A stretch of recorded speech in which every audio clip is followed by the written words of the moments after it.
What is up, my fellow beasts? Welcome back to another juicy video. It is your boy the Spartan Beast.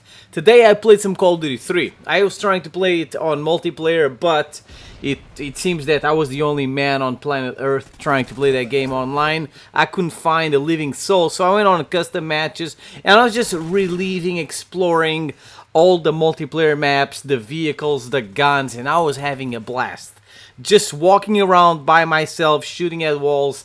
I'd rather do that for 2 hours than to play 5 minutes of Van Garbage or Modern Warfare, aka Modern Claymore, aka Modern Safe Space. So ladies and gentlemen, the bottom line is that it doesn't matter how good technology gets, it doesn't matter how many people they have working on their games, whatever. If they don't have passion for what they're doing, if they just care about money, you know, the new Call of Duty games are never going to be as good as the old school Call of Duty games. And I call old school every single Call of Duty game from COD 1 until Call of Duty Ghosts. After that, it's not old school anymore.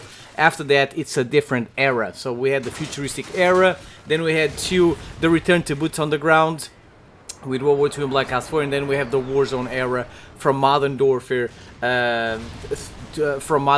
to Cold Snore, and finally Van Garbage. So I was here thinking, why are old school Call of Duty games so much better than the new ones, right?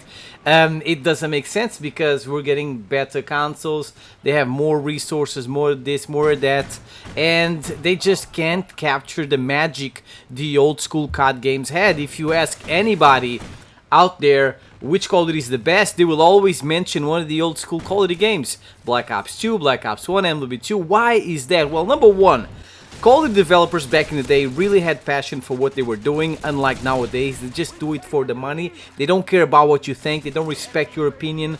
They don't change the game the way we want to. It's like they're not making the game for us. It's like they're making the game for them. So back in the day, this is funny. Back in the day, they had less time, only 2 years. They had less people, probably like 20 people working on their games. They had less resources. They were working on limited hardware, the PlayStation 3 and Xbox 360, and their Call of Duty games were absolutely epic. So the bottom line is that if you're doing something with passion, it will always be good. These guys cared and played their own game, while the new generation of developers, they don't even play their own games. They prefer playing something else. Like one guy said from Modern Warfare, his favorite game was World of Tanks. Are you kidding me? Your favorite game should be the one you're working on.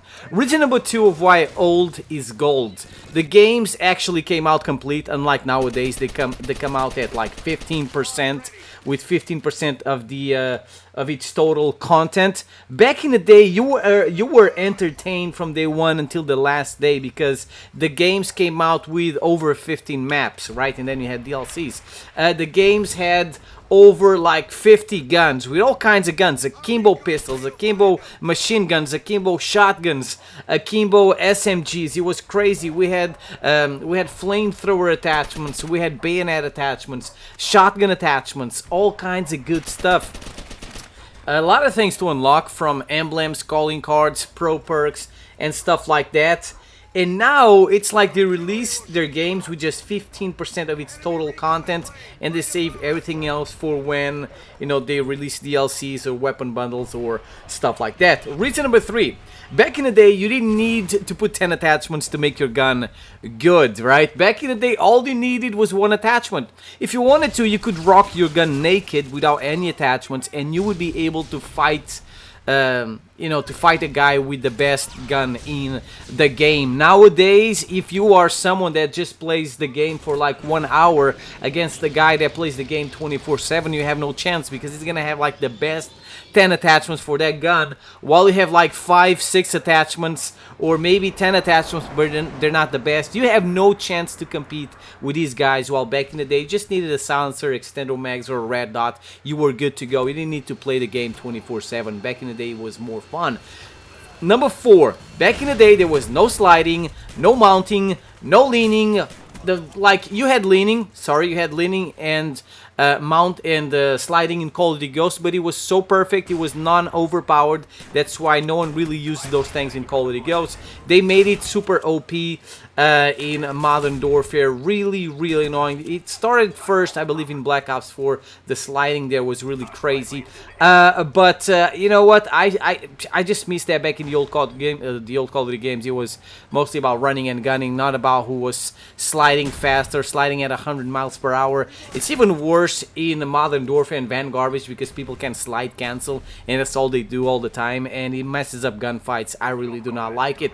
Reason number 5, the fun factor. Back in the day, old school Call of Duty games were more fun because you didn't have skill-based matchmaking. With skill-based matchmaking, you feel that you are playing in a Call of Duty tournament 24/7. You feel that you have to try hard 24/7, use the best gun in the game with the best attachments, otherwise you cannot have fun. I miss being able to use bad guns back in the old school Call of Duty games, and I was able to still win matches and do well against people using the best guns. I remember using the F2000 in MW2, Akimbo Mac 11s, in Black Ops 1, the Scorpion in Call of Duty 4. I also miss using flamethrowers only, you know, shotgun attachments only. You can't do any of that nowadays. Number 6, back in the day, this is funny, you could spot people better than nowadays while you're playing. So a great example is Call of Duty 4 versus Modern Warfare Remastered. Call of Duty 4 made for the PlayStation 3, Modern Warfare Remastered with a brand new engine made for the PlayStation 4. It's the same game, but in Call of Duty 4 with less graphical quality, it's easier to spot people across the map, while in Modern Warfare Remastered, the same person across the map, you won't be able to see him because the graphics are darker and people blend in with the environment so much better, and it's something that really affects all new Call of Duty games, not just Modern Warfare Remastered. The better the graphics get, the harder it is to spot freaking campers. Number 7, back in the day there was no pay to win. You just had to use what you got with the game, and you know what? It was fair fight. Everybody had access to the same thing. Now, I will say that in Call of Duty Ghosts, we had access to the Ripper and the Maverick for just $5, but that was it.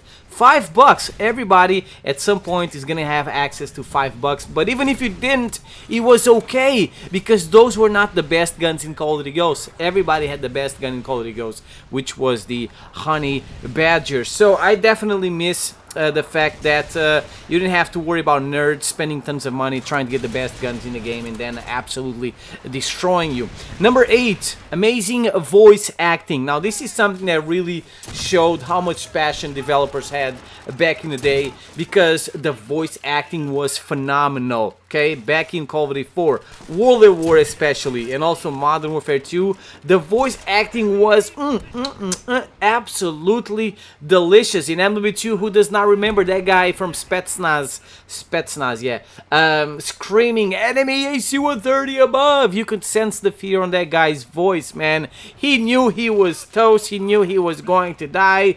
Oh my god, it was so freaking amazing. And after MW2 and maybe Black Ops 1, I don't really remember Call of Duty having amazing voice acting. Number 9, the maps were just better back in the day because developers focused more on running and gunning outside, not so much about having tons of buildings with, you know, tons of first floors and 10 windows and stuff like that, like in Modern Warfare, Vanguard, and whatever. They rewarded people that were running around outside, they didn't reward people that were camping inside buildings with claymores and stuff like that. So I kind of missed that factor about maps back in the day. And finally, number 10, the minimap actually worked back in the day. I just miss chasing red dots. It feels so good when you go play an old school Call of Duty game and you see all these juicy red dots on the minimap and just chasing them, eating the little Jimmys alive. And in Modern Warfare and Call of Duty Vanguard, they protected little Jimmys, they protected campers by not showing them up on the minimap when they're not shooting, when they're shooting a gun without a silencer. So ladies and gentlemen, these are just a couple of reasons why the old school Call of Duty games were so much better than the newer ones. Let me know what you guys think in the comment section below. Let me know which Call of Duty game is your favorite. I'm pretty sure no one will say Modern Warfare, Cold Snore, or Call of Duty Vanguard. Thank you for watching. That's all I got for you today. I'll see you guys next time. Peace out. The savages kneel before us in defeat.